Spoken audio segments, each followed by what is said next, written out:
Podcast with Alonzo in command. Brought to you by Compton Entertainment Chamber, across the land. News and information, straight and uncut, we deliver. Real talk every time, sharp like a sliver. Like and subscribe, stay tuned, let's time.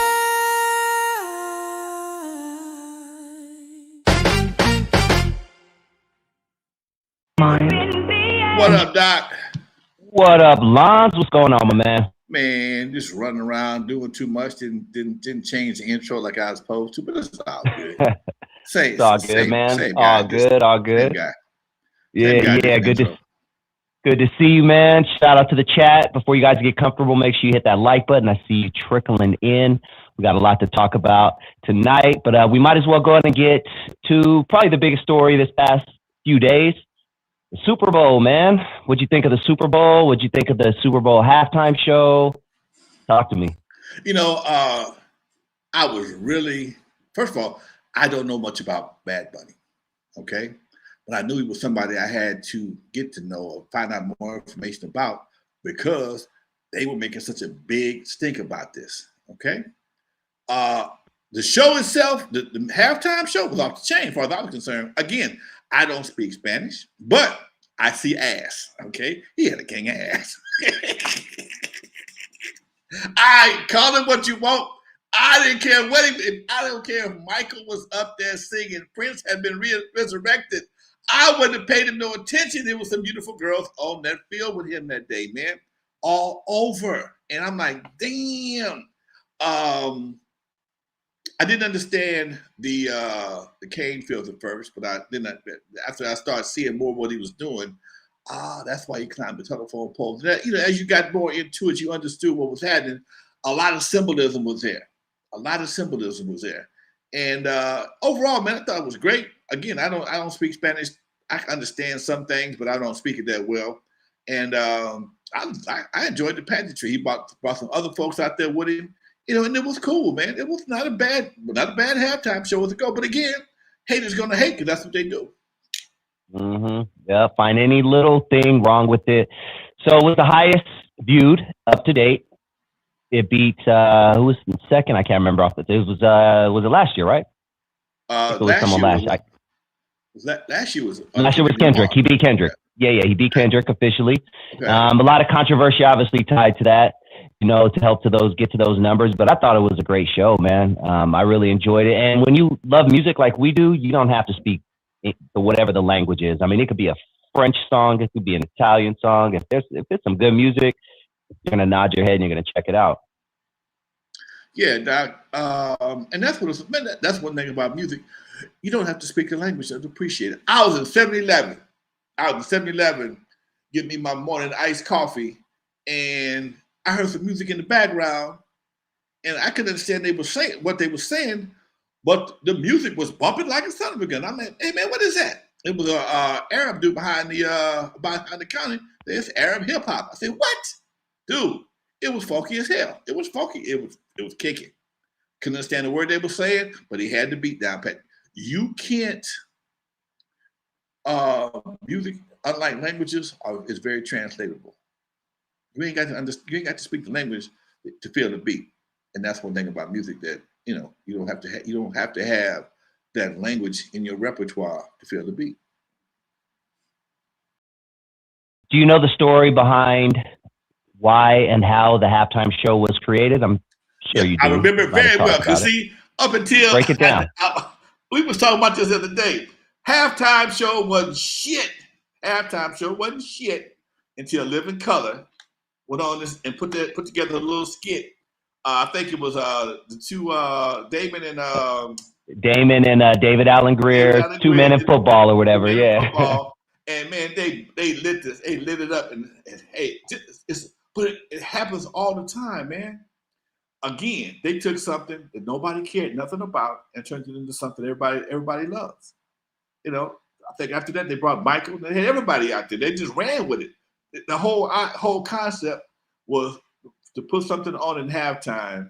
A 13-minute show in halftime came from a brother. Up until then, they were doing bands. What were they doing? Bands and bands. Exactly, bands basically. Ballerinas and twirling and shit.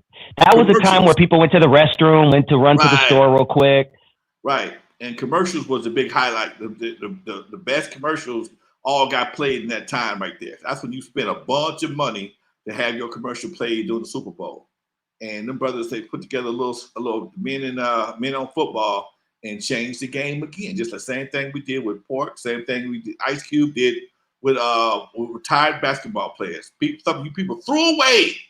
They had no more good for them, no more use for them after 40 some odd years old. Cube, hey man, they can't play full court, but they can play 3-on-3 and packing arenas. Now they mad. We're getting further away from the legendary Super Bowl where Eve After Dark was mentioned or portrayed on screen. Very, very great moment. Probably haven't talked about this since the last Super Bowl, but let's recap that moment, Lonzo. A few years ago, I think it was 2023, if I'm not mistaken. The years are just flying by. 22, wow, 4 years. God damn, that's crazy to me. 22. 4 years ago, man, I'm sitting there watching the Super Bowl halftime show, as I always do. Of course, some of my favorite rappers are on there, so I'm definitely going to watch it, right? And I just start pointing to the screen going crazy. Everybody thought I was having a stroke or something was happening to me. That's my boy shit. That's my boy shit. What the fuck are you talking about? This motherfucker tripping. So I know I was excited because I've been doing the show with you for like 4 years at that time, but tell me about how you felt when you saw Eve After Dark portrayed on the biggest screen in the world. I was at the SoFi Theater that day. I was at the Super Bowl. I had a seat in another. I was actually at the YouTube Theater. I had left the Super Bowl following a buddy of mine. Man, let's go. They have another party at the YouTube Theater. So I go over to the YouTube Theater and I'm sitting there minding my own business by myself. And I just got through eating a sandwich. I never forget this. And it had some potato chips. And as soon as, and here's the crazy part, let me back up. As I was leaving the SoFi, I saw them bringing in the sets. It was on trailers. And I didn't, again, nobody could see what it was. There's all these big white trailers. And we go to the YouTube Theater. I'm sitting there, man, I just got to eat a sandwich and barbecue potato chips. And man, I saw Eve After Dark, and I'm like, oh my God, warm. My eyes already welled up. And I went to wipe my hands with the barbecue sauce, and now my eyes turned, they blood red. And people looking at me, man, you all right? You all right? I mean, hey, bro, you don't understand. By the time I left there, man, my phone just started blowing up. I must have killed my battery. When I got back up to the SoFi, everybody was all over me, man. It was a hell of a thing. It was a hell of a thing. But I tell you what was funny though, man. One of my friends that was with me, they got mad. They were mad. I'm like, why are you mad? He didn't tell you. He could have called you. Why would he? I mean, you got to understand the element of surprise. Okay? When you're doing something like that, you can't tell nobody. You have to keep it to yourself because podcasts are too prevalent. People will pay money to know what's going on. You know, somebody wave 50,000, 100,000 in your face. Oh, what you know about the Super Bowl? Man, it's Eve After Dark. Somebody gave it up. I might have gave it up for the right amount of money. So you had to protect that whole thing because, again, element of surprise, that's what made it work. Beautiful moment, man. It's going to live on in history. Shout out to all the Super Bowl performers. Comment in the comment section what your thoughts were on the Super Bowl halftime show this year. We'd love to know. And yeah, let's get it going, Lonzo. Let's keep it pushing. Something that I would love to discuss with you this week. Hip Hop Stories made another animated documentary. We've mentioned them several times on this show. They've done one on N.W.A. They've done one on Eazy. They've done one on just Alonzo Williams, everybody on the West Coast. It's an AI thing, and they've gotten a few things wrong in the past. This week they did one on Jewell, someone who you've known very, very well. Mm-hmm. Yeah, so let's start with this one clip, and then I want to talk about Jewell and her career and what you know about it for a bit. But I listened to this whole thing on Hip Hop Stories, and now they're at 206,000 subscribers. putting out stuff that may or may not be correct, but let's give him some love. Go check him out, Hip Hop Stories. But this is one that stood out to me, Lonzo, and probably the only one. I'm going to go ahead and play it, and it is regarding the naming of Death Row Records. This is Jewell, the First Lady of Death Row documentary. During early brainstorm sessions with the other Death Row founding members, they started looking for a name that felt closer to Def Jam. As she wrote in her book, and as the DOC later confirmed in a Vlad TV interview, she was the one who proposed the name Death Row Records after noticing that most of the people involved with the label had legal cases. Now, I'm not saying this is right or wrong, but I remember specifically from our show, from many conversations on this show, that Unknown DJ is the one that apparently came up with the name Death Row Records. Talk to us about what you know about that specifically. I have a rendition of the original. It was actually called Death. Wait, hold on. It was Death Row. Yeah, Death Row. DEF. DEF Row. It was DEF Row. Okay, as in Def Jam. Unknown. He and I did a deal for a from archives for a college, and he only had a copy, but by what I saw, I knew we all knew who drew it. He said he had our standard graphic designer Daryl Davis do the rendition for Death Row, and Suge liked it, but he didn't want to be Death Row. He wanted to be Death Row, and they paid Unknown. I saw the check. I saw a copy of the check, $30,000 for the name for that name. That I know for a fact. Now, Jewell may have suggested some other things. It may have come down. I don't know, but my boy got receipts. That part I do know for a fact. And like I said, when you old school like us, you ain't got a lot to kick it. Unknown was hanging with Death Row at that. He was hanging with Dre them at that time when they were dealing with Suge in the early stages. Unknown was there until they had an issue.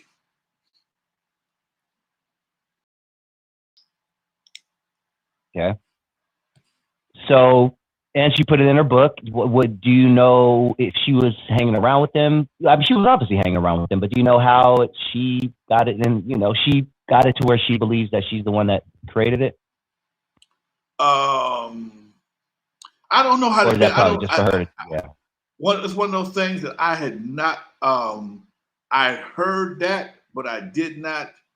I knew the story, so I don't know how it got twisted up, but I just left it alone because I knew the story. And people, man, as time progresses, that's why I do podcasts, and that's why I do what I do. So there will be a written record of what I did and did not do. I can't speak for nobody else, but it's amazing how things get twisted up, and maybe they would have heard it there before.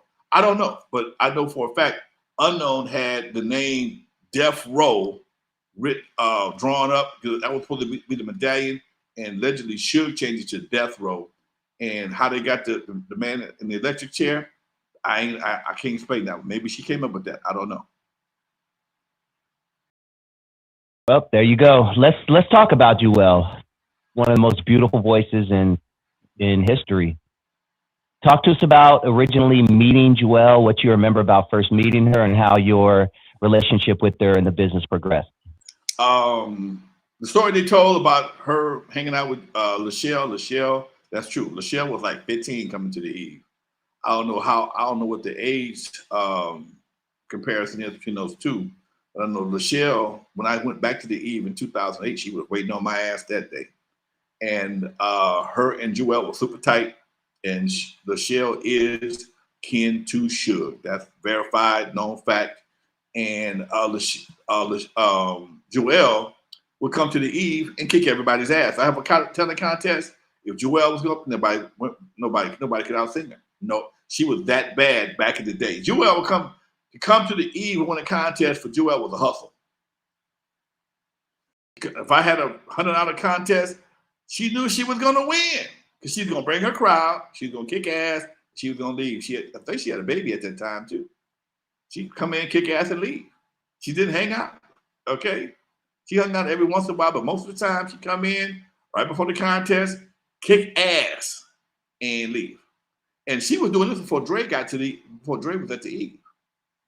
Dre wasn't at the Eve yet. She was doing this back in the early 80s. They were young. They were super young. Michelle, well, like she might have been 15 or 16. She tells that story all the time about how she. Let me see something right quick. Let me see if I can twizzle, twang. Time for this one to make a call. Let's see if we can get someone on the phone. Let's see if somebody's on the phone. Hold on. Let me check my connection right quick. Go ahead. Do your thing, player. Do your thing. That she's connected. Yep.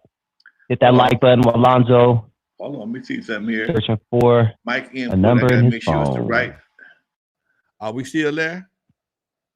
Yeah. We here. Hear you perfectly. Let me see if I can get Lachelle on the phone, because Lachelle and I go back like Cracker Jacks. Let me see here. Lachelle Dene. That like button, ladies and gentlemen, about to reach out to one of Jewell's close friends.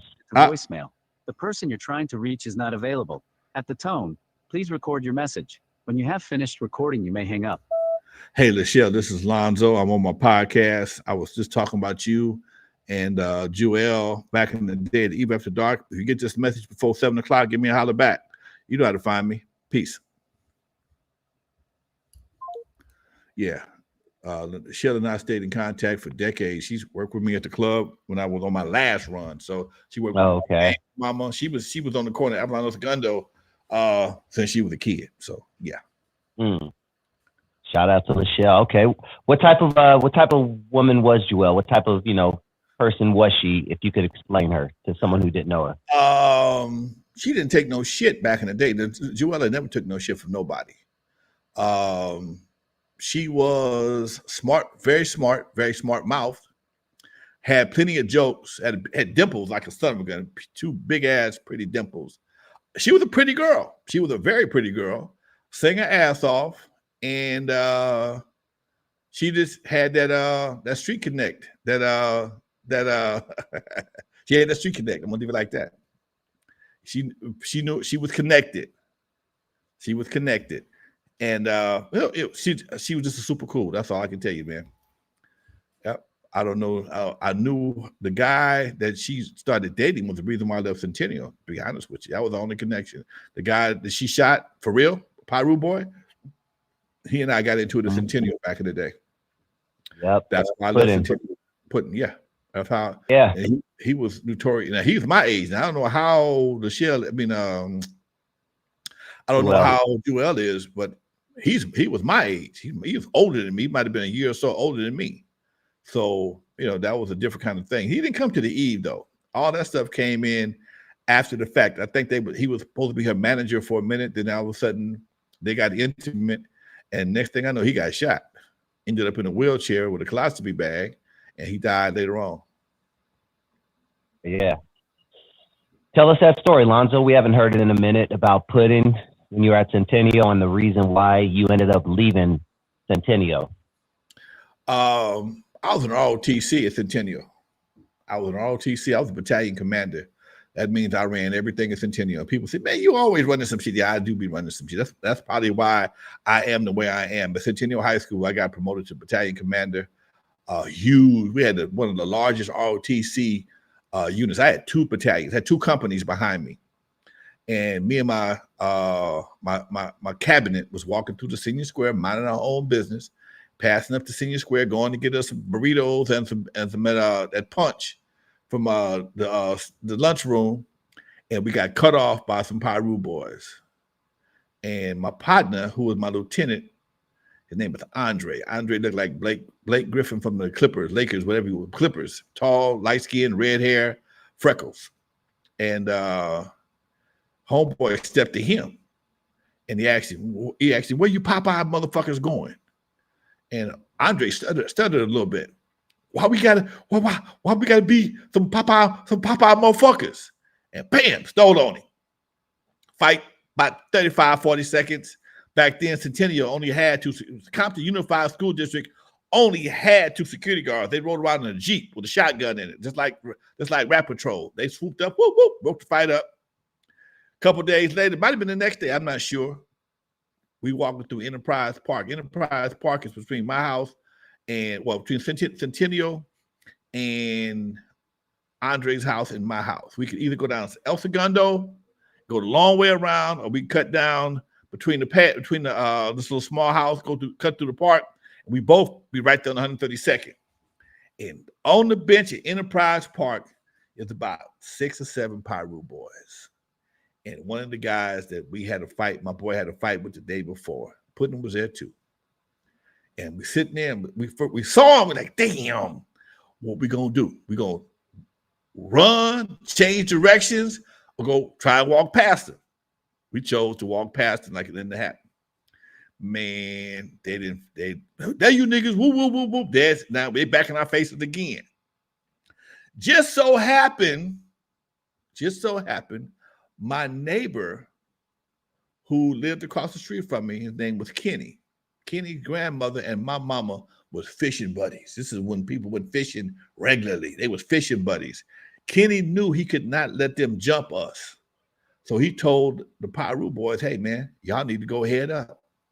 And they did. I'm sitting there watching. Now, what I did not know is because my partner, Andre, was a 6'4", redhead, freckle-faced kid from Compton. He always got picked on. And the dude had taken some boxing lessons.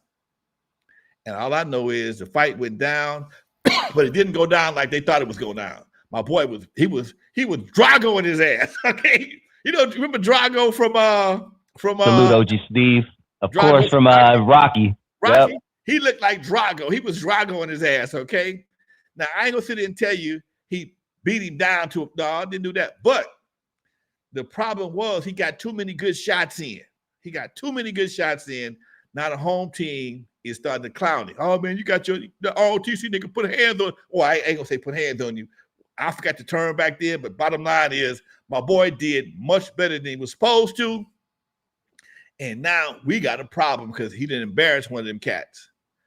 And this is the honest to God truth. One of my friends, her name was Loretta Sullivan. Pretty girl. She was she looked Asian, thick as a milkshake. Oh my God, I had her in my homeroom class. She lived on Pyru. And she came to me and told me, she says, back then they called me Eric. I don't know what happened at Enterprise Park yesterday, but the Pyru boys are going to shoot anything in our ROTC uniform today. No shit. Time to go. So I left. I hit the fence at homeroom. I never went back. Now nobody got shot, but some folks got jumped throughout the class, throughout the school all day. A couple of my buddies got tagged up pretty good, and that was my exit from Centennial High School. Was getting shot, or was that something that you heard a lot back then? Yeah. That time it really started to pick up, huh? It was getting more popular, okay? Yeah. It was getting more it was getting more common, especially around that time, because cats the numbers were there, but cats was looking for reputations, and they were shooting cats a lot more. A couple of Pyru boys that got killed by then, and guys started packing. Guys was carrying sawed-off shotguns. I mean, I remember going to a they had something come to Centennial one time, talking about gangbanging and some of the weapons that police have taken from gangbangers. It was some vicious shit, man. It was some medieval looking shit, including sawed-off shotguns about that big. Okay, double barrel shotguns that big. Yeah. It got real. Damn. All right. R.I.P. to Jewell, man. She passed away at an early age, just actually 4 years ago, 2022, if I'm not mistaken. Yep. Yeah. Did you know what she passed away of? Do you know about her health issues or anything like that? I think she had a heart issue. Yeah, she had a heart issue. Now she was supposed to be the original Michelle, but this thing just didn't quite work out for her. She was your first choice, meaning she was your first choice? She would have been my first choice. I just didn't know how to find her. Okay. But I ain't gonna say that. I'm not gonna say that. I would have hired her. I didn't want to bring. I wouldn't want to bring the other accessories that came along with that. Got it. It would have brought in some elements that I don't like dealing with. And oh man, you the punk? Not really. I just choose not to do certain shit to avoid the hassle, man. Yeah. All right. Yeah. R.I.P. to Jewell, and once again, go show some love, I guess, to Hip Hop Stories. They put the animation is really cool. Excuse me. Stories may be off a little bit, but the animation is cool. So shout out to them. Go show them some love. Program. Anybody know what that program is? Yeah, isn't it?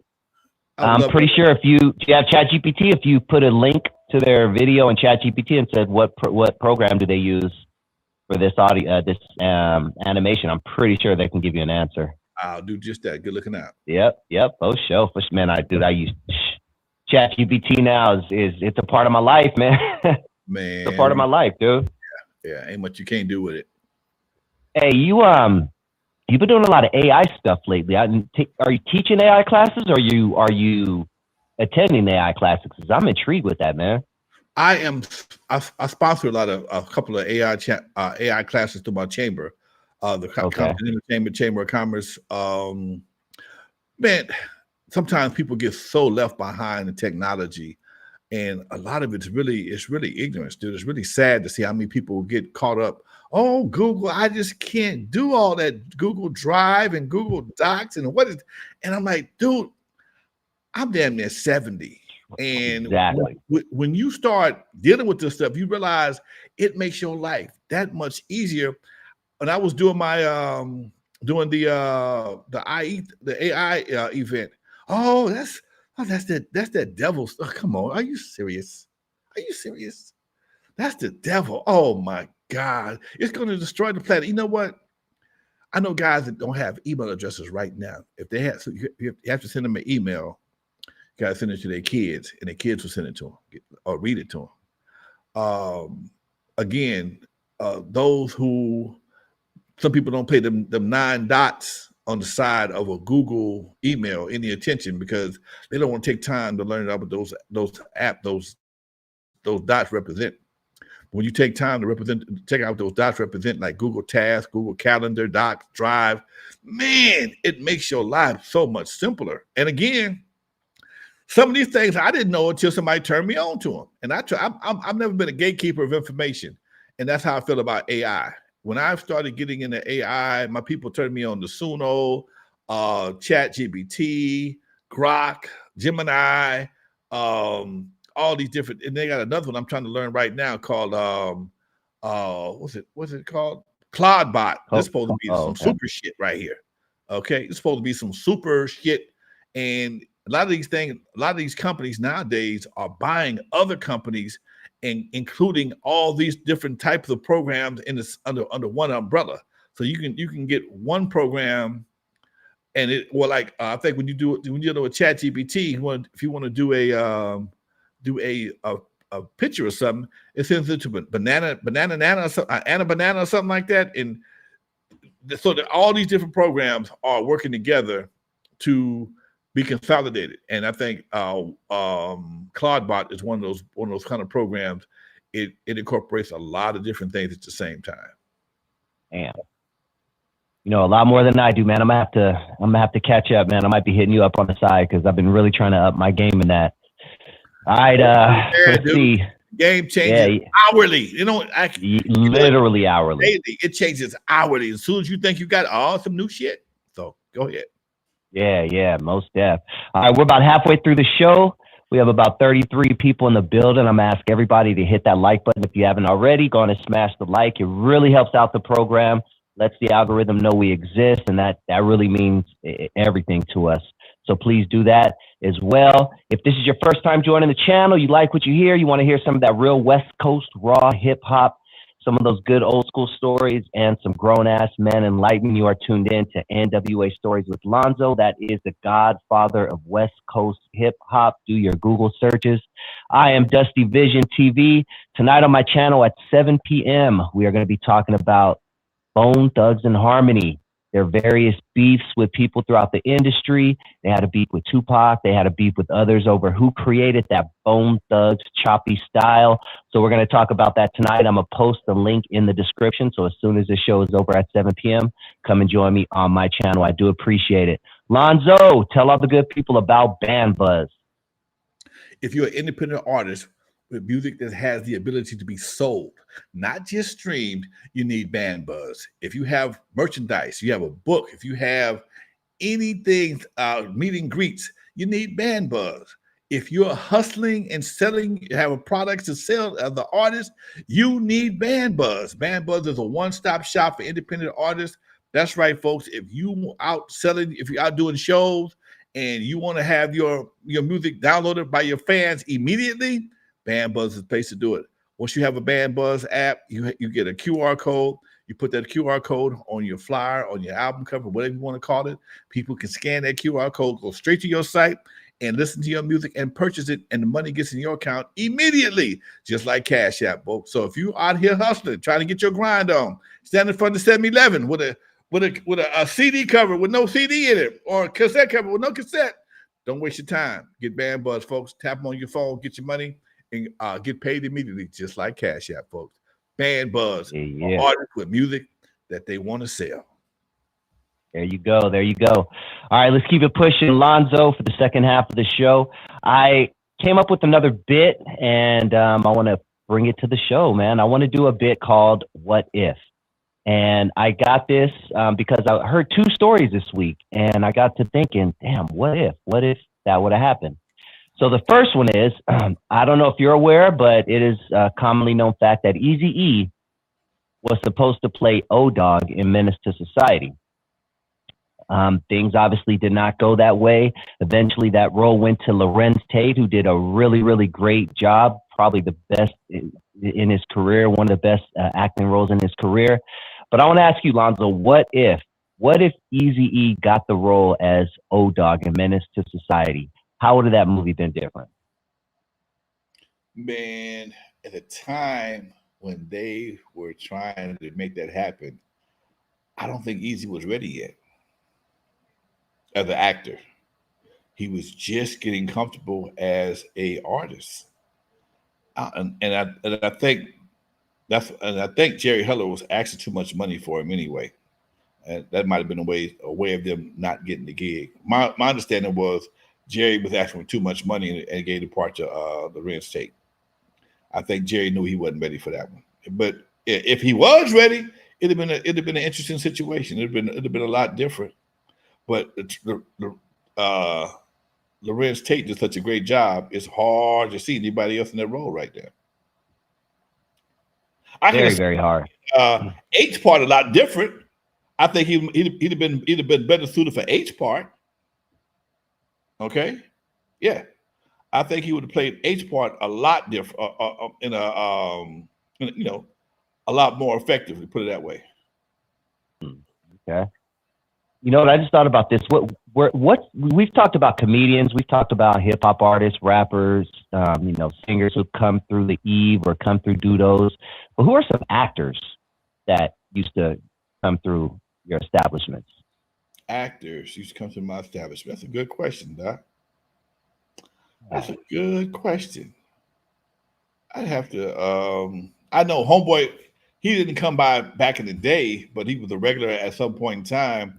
Homeboy that got his ass whooped at Menace to Society, the cousin that came over. Oh yeah. What they called? They called him. What they called his ass? They called him. I know you're talking about. Go ahead, I'll look it up. Funny ass run. Okay, he gets his ass whooped every movie he be in. Okay, he played Junior in Players Club. He played Junior in Players Club. He would come to the club on a regular basis. This is after he played these parts. He was a regular. I don't know. I think he was type one of the male dancers or something like that. Yeah. Okay, I know you're talking. I see him now. The bald head dude. Yeah. They called his ass. Damn, I can't find his name though. I gotta keep going. Yeah, he was the regular at the club for a while. Now, during the Mel Exotic days, I had a lot of female porn stars come to the club. Do tell.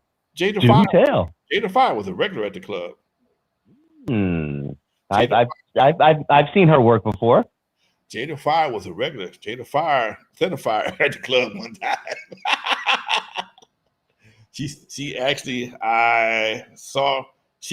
was allegedly accused of putting some kind of flammable device, a flammable situation on one of the guys' cars she was dating, and set his seats on fire, allegedly.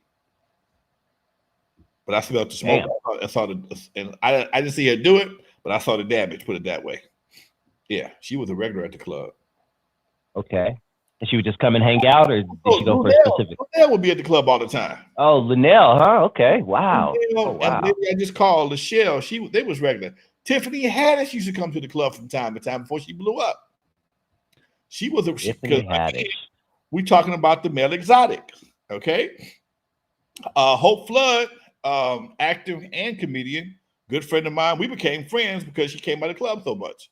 So yeah, the male actors. Who else I can think of offhand? You threw me for a loop, Doc. Dang, I might have got you, huh? You might have got me on that one. I'm quite sure if somebody. I think about 17 people in 2 hours when the show's over. Wow, it don't flow like a river. But during the male exotic era, we'd have female hosts. Caffeine, thank you, man. His name was Caffeine. Yes. There you go. Good job. Yeah. Vista Light. His name was Caffeine, and Caffeine. Yeah, that was his street name, Caffeine. He was a regular at the club. Yes, sir. Cool dude. Didn't you and Tiffany Haddish have an interesting conversation where she shared her true feelings about you? You know what though? I don't even know if it was true feelings or not. And to this day, I don't know if she was fucking with me or not, because she's such a weird chick in public. She's weird. She's real nice. Explain what happened that day. I'm at Paul Mooney's funeral. And let me back up. I probably have more relationships with comedians than I do rappers. I've hired more comedians coming up in their careers as a club owner than I actually book rappers. I played with a lot of rappers, but I actually was putting money in the pockets of comedians. So we have a different relationship. They see me as a club owner, so they're always super cool with me. I'm at Paul Mooney's funeral. Me and Kim Woodley was cool at one time. I see Kim Woodley talking to Tiffany Haddish. Joe Torre did a couple of movies at my club. And hey, Joe, I want to get a picture with Tiffany. And she was talking to my girl, Auntie from Fridays. I nodded to her. She gave me a hug, and Joe slid me in next to Tiffany. And she says, I don't like him. What I do to you? What I do to you, girl? I don't like him. What are you talking about? You know. What are you? For like 5 or 6 minutes. I'm like, what are you talking about? Not him. I said, Joe, what? I don't know you. Do you know me?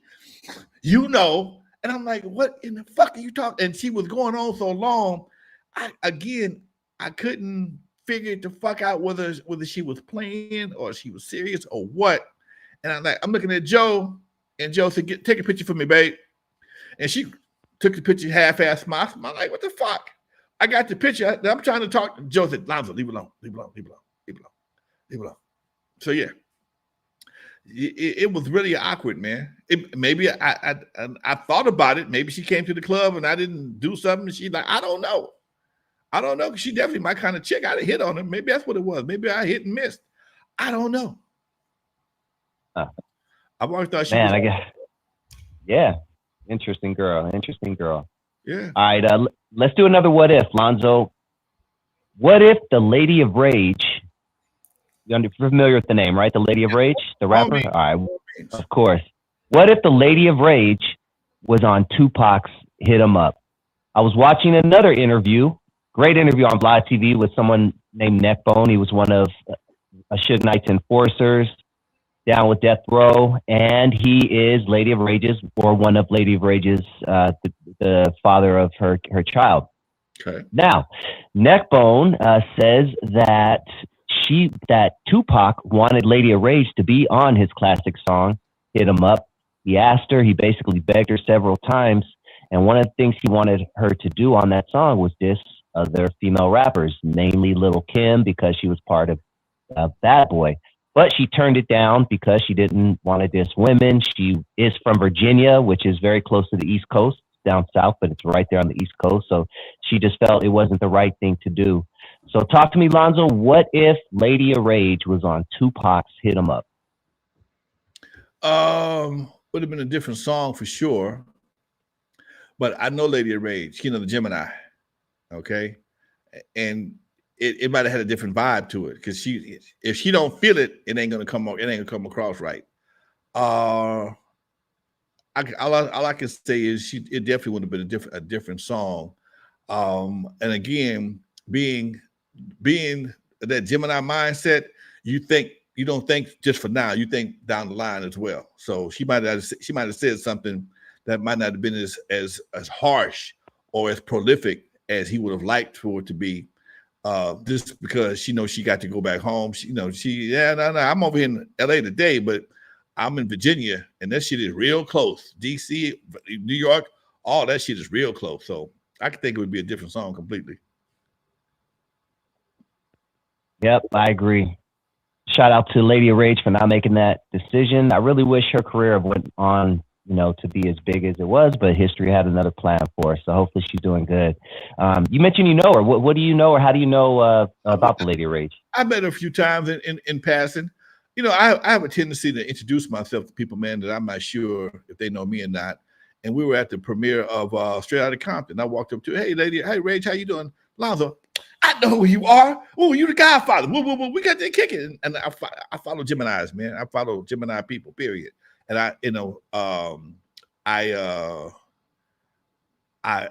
some people don't believe in zodiac signs. Okay. Me and my daughter had this conversation this morning. Some people don't believe in zodiac signs, and my daughter's a Gemini. She don't, no, daddy, she don't buy into it. And I said, I explained to her, your zodiac sign don't make your personality, but it does play a part. Okay, it's like where you grew up at, your parents, your siblings, all these things play a part in your makeup. It's not the main ingredients, but it does have a factor. And for whatever reason, I tend to follow guys born of our zodiac sign, and in doing that, crazy, right? I see a lot of similarities.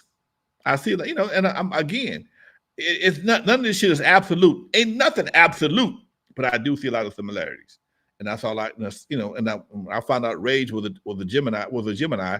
I just started following her. Shout out to Rage, man. All right, let's keep it pushing. Lonzo, OG Steve had a question, and thank you once again, OG Steve, for the donation earlier. We really, really appreciate it. He wanted to know your thoughts on this, Lonzo. About 24 hours ago, Ja Rule was on a plane, and on that same plane was Tony Yayo and Uncle Murda, who are from 50 Cent's camp, G Unit.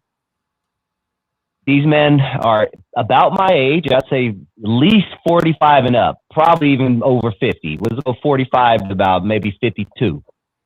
And they're going back and forth on a plane, getting ready to throw some hands on a plane. I'm assuming over a beef that was 25 years old, but who knows how deep it is. But I don't know. Did you see that? And if you did, what are your thoughts on three grown-ass men? Memes about it. Somebody took a cartoon meme and turned it into some hilarious shit about. Oh, really? I gotta watch that. Playing, Ja Rule, he gonna catch hell forever, man. He picked on the wrong. He got into a beef with the wrong person. 50 Cent ain't no joke. His people ain't no joke, and I don't think he's big enough to really, handle himself like that. But yeah, I heard he exited the plane at some point in time during the altercation. That's what I do know. Is what I heard accurate? That I don't know. I just saw that basically the clip that everyone else saw on TMZ. I haven't gone too much deeper into it. Okay. Yeah, I just I thought it was interesting. And again, man, people talk all this shit. Everybody got to play until you get hit in the mouth. Okay. The last thing he thought he was going to do was see two cats from G Unit on the airplane. Okay. And it's two of them. So your chances of coming out this unscathed is going to be minimal. You got a slim and none chance of walking out of this situation and not getting your ass beat. So, or coming out on a positive note, put it that way. All right, let's push it. I got a question for you, Lonzo, actually. I'm a big radio guy. I love radio, and the history of radio fascinates me. It's one of the very few things, hip-hop, there's other things that fascinate me, adult movies. No, I'm just kidding. But you mentioned a couple of names in the past from radio past, and I would love to know a little bit more about them and what you remember about them. There's two of them, but the first one is, and I think I'm saying the name right, Roland Bynum. Roland Bynum's still on the radio right to this day. He's on KGLH. Okay. He does Saturday on KGLH right now. He and I sat on the prostate cancer panel, not this year, the year before last, for KGLH. And I was able to tell him his influence over me. That was the first time. Well, we've talked in the past. That was the first time we sitting right next to each other. So we had a chance to really cut it up. And he was very appreciative. Once he realized who I was, and what I've done, he was really appreciative that he had an influence on my life. And I'm glad, hey man, I'm glad I wanted your job. He used to be at KGFJ back in the day when they was on Wilshire. And I never forget walking my broadcast school took us on a field trip to a radio station. We went to KGFJ and Roland Bynum was on the radio. And I treated him like Muhammad Ali. I want your job. I want your job. I want your job. You can have it. You can have it. And he claimed to remember that. I don't think he did, but I ain't gonna challenge it. What about this person, the Magnificent Montague? The Magnificent Montague. He was the voice of KGFJ again back in the day, AM 1230. That was the black radio station for the 60s and early 70s. There was no no FM station. Well, KGLH was around, but it was doing all jazz. If you want to hear some R&B and soul music, you had to tune into KGFJ. Now, KGFJ didn't go it didn't go much past La Cienega. But if you was in the hood, that was a station to have. And Magnificent Montague had a slogan he said for years, way before the 65 riots. It was burn, baby, burn. Burn, baby, burn. And that's what he would say when he put on a hot record. Burn, baby, burn. And when the riots jumped off in 65, the homies adapted their slogan. He got fired for that. And I never understood why. He got fired for the people adapting his slogan. I'm like, huh? What they got to do with him? And he had to go on the radio. I never forget this long as I was a kid, man. I was like 10, 11 years old. He had to go on the radio and apologize for people as he signed off, lost his job. OG Steve has a question. I think I read someone else's question earlier and said it was OG Steve, but this is really OG Steve's question. I don't know much about the situation, but I just looked it up. But are you familiar with Nate Dogg's son accusing Snoop Dogg of taking control of his father's masters recordings without their permission from his family? Apparently, they word things weird on these headlines, but it says Nate Dogg's son claims Snoop Dogg took late rapper's masters from grandmother's home without family approval. Nathaniel has expressed that he feels the feud has developed and he wants to ensure that the masters are in good hands. Do you know anything about this? And could you shed some light on it, knowing about masters and how easy it is to snatch them up and things like that? Now, here is the trick. Okay. The masters, he may have the tapes, the master tapes, okay, in his possession. If he don't have a signed document, only knows masters, and nothing he can do with them. Now, why those tapes would be at his grandmama's house, I don't know. I have no idea. But if Snoop paid for those songs to be recorded, Snoop would be the owner of those songs. I don't know if Nate Dogg was putting his own studio bills, paying his own producers, But if Nate was getting ready to be on death row, that would be something that Snoop would probably own. I don't know when the stuff was recorded. Was it recorded in the Suge days of death row or the new days of death row? Don't know. I don't sound like that's a part of the conversation. And maybe the tapes were at his grandmama's house. They may have been his possession. Somebody had to go in there and get them. I don't see him breaking into the grandmama's house. I don't see that happening. So maybe she gave them to him. I don't know, man. But it just sounds to me that, like I said before, being a label owner, if you are the person that paid the bill, those are your tapes until further notice. How hard is it to be in Snoop's shoes right now? You know, not necessarily on it's just how big and popular he is, but owning, and I put owning, I guess, in quotes or however that works, Death Row Records, and these masters are attached and things like that. How big of a job does Snoop have trying to manage that right now? It all depends on what all he has, man. Some people say he only has the name. Some people say he have some of the masters. Some folks they say he don't have the masters. I know Daz just got been suing folks for what he did. Allegedly he got paid for what he did. Oh, he got paid for the lawsuit. I haven't seen any re-releases of anything that I know of. Again, the name has value as it stands. So if you have the name and you are rebuilding the whole label with new artists, with new product, that's one thing. But also in some cases, old cases may come to bite you in the ass. You can buy a headache. Oh, really? Oh, yeah. You could pick some up from like 1999 or whatever. Well, it all depends on if there's a statute of limitation attached to it. But if there's a lawsuit, just because if there's a lawsuit against a corporation, it don't go away because you change owners. Still, against corporation is a separate entity, so it could possibly. I'm not saying it does, but I say it could possibly follow you to give you another headache. Now, most of the time, they people get indemnified against all that stuff prior to it, but again, you don't know what some shysty lawyer may try to pull based on a legal error or a mistake or something.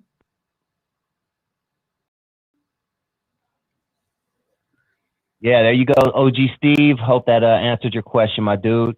Let's keep it pushing, Lonzo. Hold on one second. I had a question for you right here. Damn, I just lost that question. Oh, well, we mentioned a couple of names in the past, Lonzo, and I want you to maybe just shine some more light on them. Curtis Shaw. I remember you brought up Curtis Shaw. Curtis Shaw. What about it? You mentioned his name, and I remember just making a note, asked Lonzo to go deeper into Curtis Shaw. And I'm gonna say something too before I go there.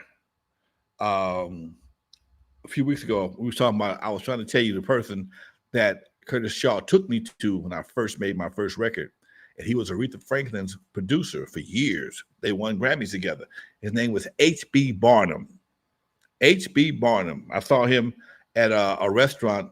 Man, last year sometime, just got out of the hospital. He's an older guy now, but he remembered.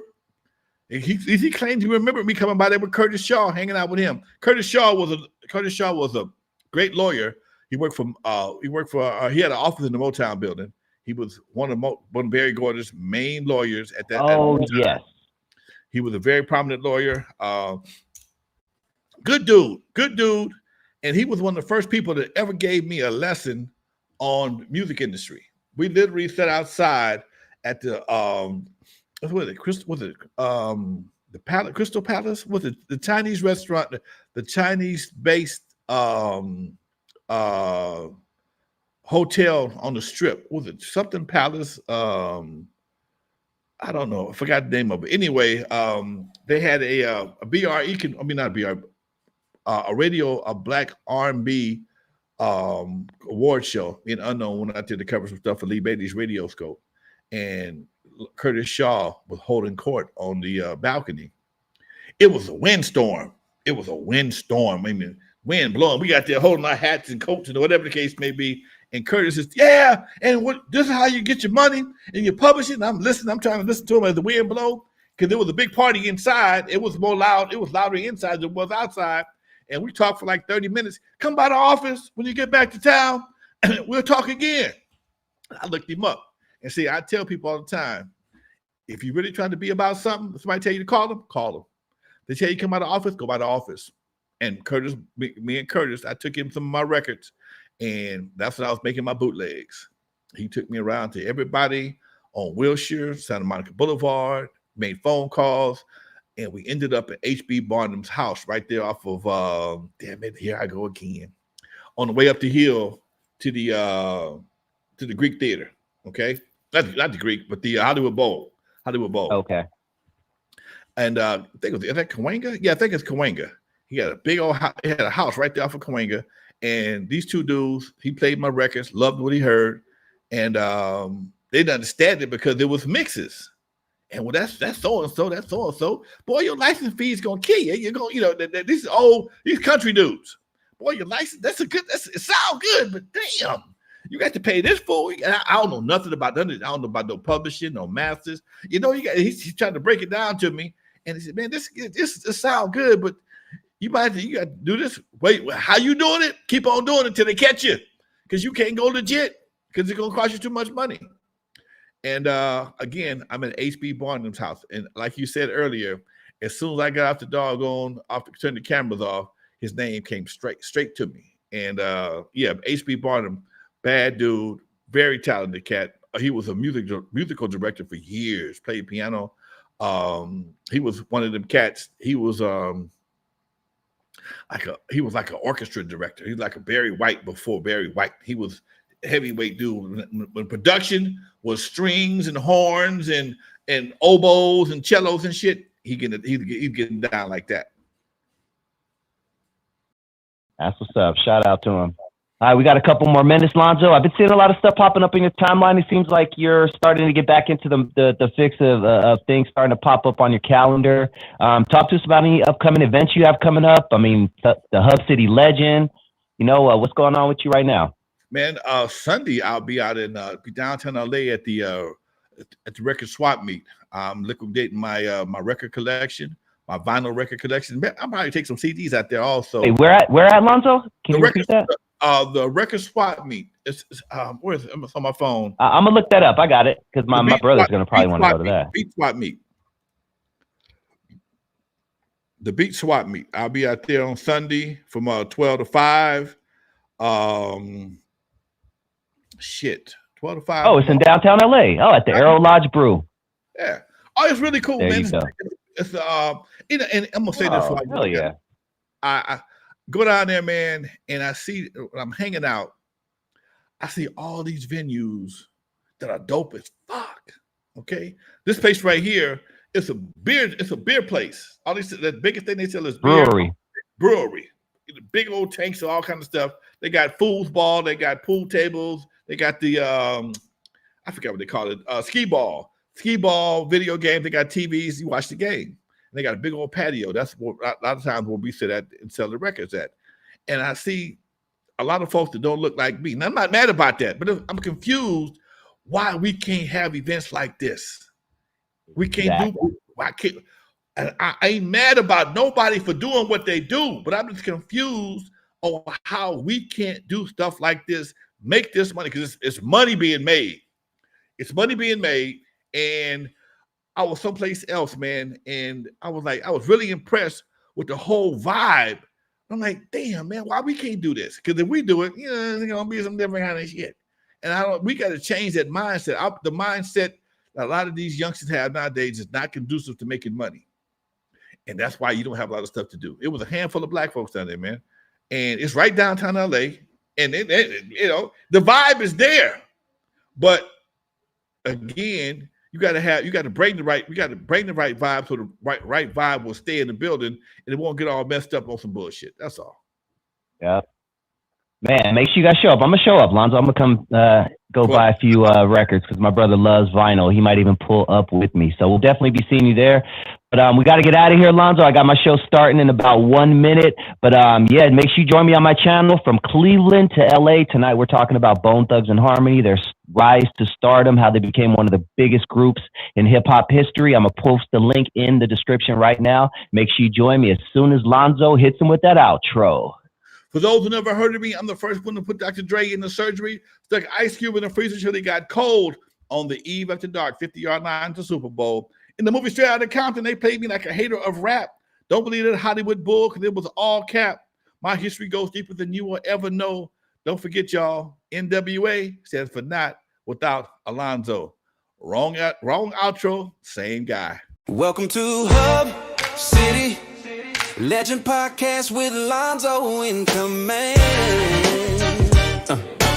Brought to you by Compton Entertainment Chamber, across the land. News and information, straight and uncut, we deliver. Real talk every time, sharp like a sliver. Like and subscribe.